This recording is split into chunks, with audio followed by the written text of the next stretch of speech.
It's time for another must watch, ladies and gentlemen. And this one has been on the back burner for many years. I'm dead serious for how long this has been in my download files, and I've never watched it. This was years ago, before I was even in community college, where I was playing Osu and I heard this amazing opening. I loved the song of the opening mainly, and like, oh, it's pretty catchy. And then years later on, I downloaded the entire series, but I still didn't watch it. Like, I would literally rewatch other anime that I watched last year or even a couple months ago before I watch a lot of ones I have that's just back there in my files. I'm like, you know what? I'm gonna watch this. I'm gonna finally watch this, and I did, and I say it's pretty good.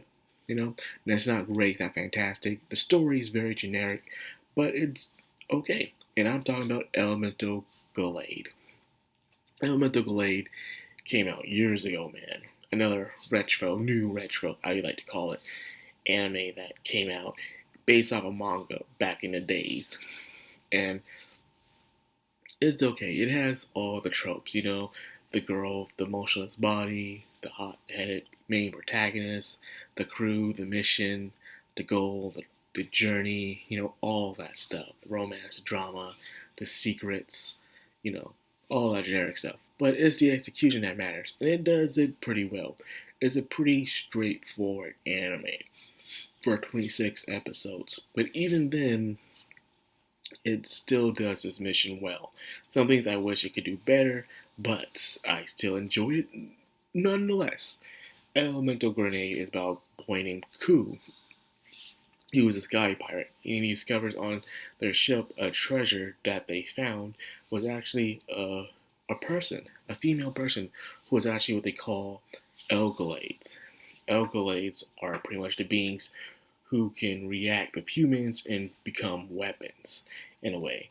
So, however, she's a very special one to the point where everyone's after her. Organizations, mercenaries, even organizations that want to help out these Alkalades as well.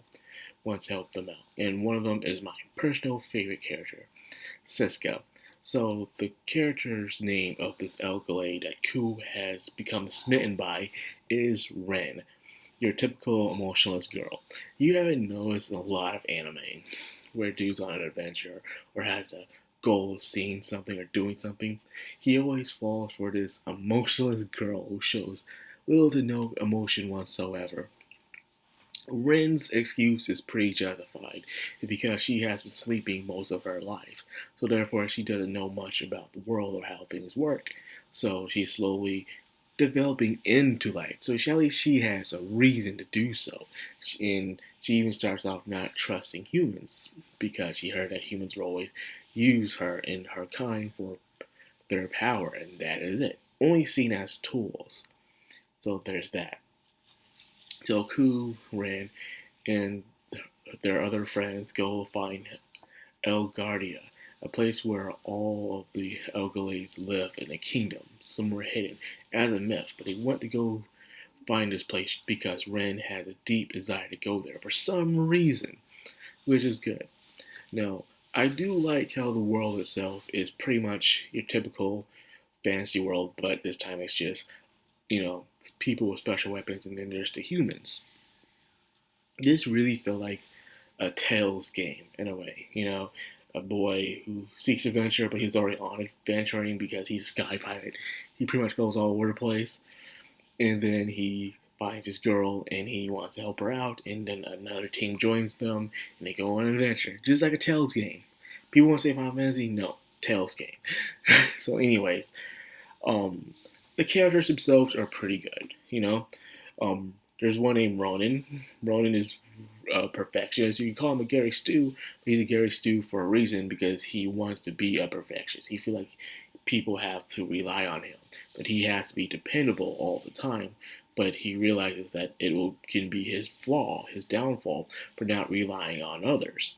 So he has to learn that thing. But he already had his development before the show even started. So Ronan is a pretty cool character. How you do a Gary Stu pretty good. He can cook, clean, fight. He's very smart and stuff.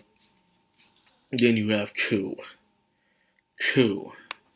I can't stand Ku. I like him in a way, but I think I can't stand is how hard-headed, how stupid, and how he just doesn't think.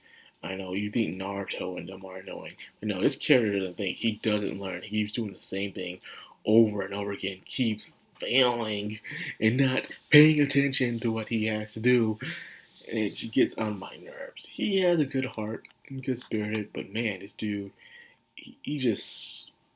Sometimes when I jump in the screen and just slap across the face, like, dude, think, think. Then there was Ren, the girl who was motionless, and her and Ku develop a kind of a bond in a way as they react and fight together. First, Ku didn't want to use her; he didn't want her to think that she's just a tool and a weapon, but she wants to help him. So it's a weird back and forth where she doesn't know her emotions, so I can't get too mad at her. But at the same time, it's like you see Ku literally doing everything in this bond relationship, everything for her. But she herself, of course, is new to this, so I can't get mad at her. But at the same time, she just plays on the fences too much. One minute she's not okay with it, one minute she is. And even when another character shows up, that finds interest in Ku and will treat Ku right, there are times where she acts like she just doesn't care until she starts to all of a sudden because she's starting to, understand her emotions. But when she finally does make up her mind of how she feels about Ku, things are straightforward. Then it's straightforward. In fact, I would props to her that she's the more aggressive one, the more initiative one. I would say, not in a bad way, but in a way where she's like, "Hey, I know what I want from you. I know what I want to get from you, and I'm going to do this for that." So I do enjoy that from their bond that grows slowly throughout the show, which I do enjoy. Next, my personal favorite character is Siska, the leader of this merry band called Arc L, an organization that wants to help um, Gelades bring them into a safe place where they are protected from people who want to use them. Now you can already see how this can be twisted, and you'll be thinking what I'm thinking. And the thing I like about Siska is that even in the opening, they make her seem like a joke character in ways she is. She's the most cartoony, the most goofy one. Things seem to badly happen to her.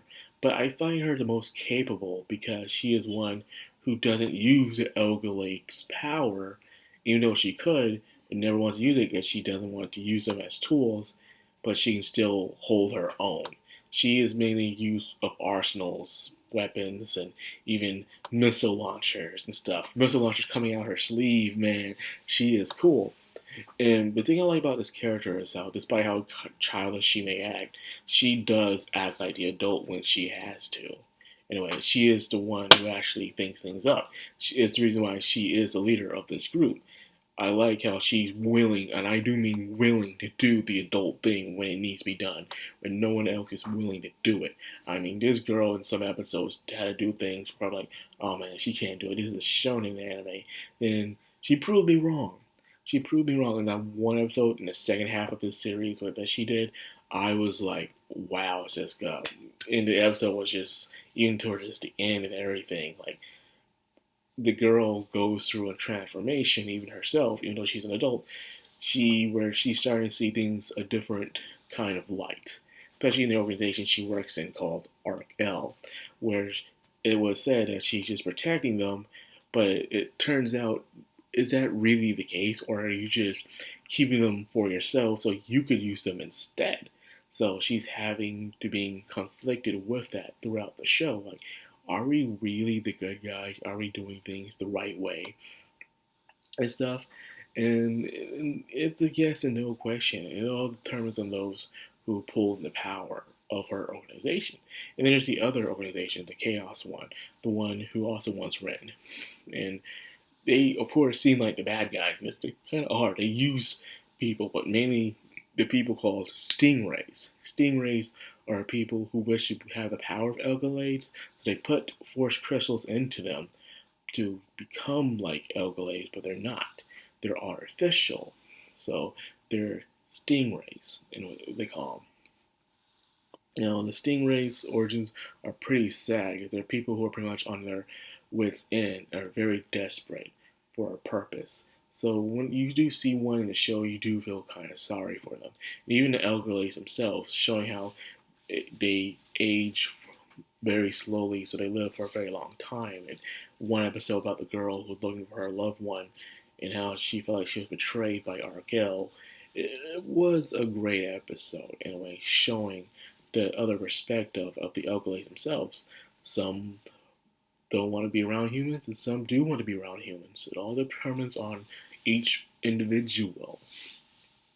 Now, the show altogether, like I said, was pretty good. I sat there, I watched it. Some episodes I feel like could have been skipped, feel like filler, but they had their own touch, I guess. The further development of the story. Something feel like it was forced in, especially towards the end with the triangle that happened very towards the end was just ridiculous. I wish the bad guys had more fleshed out personalities because they were so one dimensional. I don't even say two dimensional. They were one dimensional, man. These bad guys and stuff.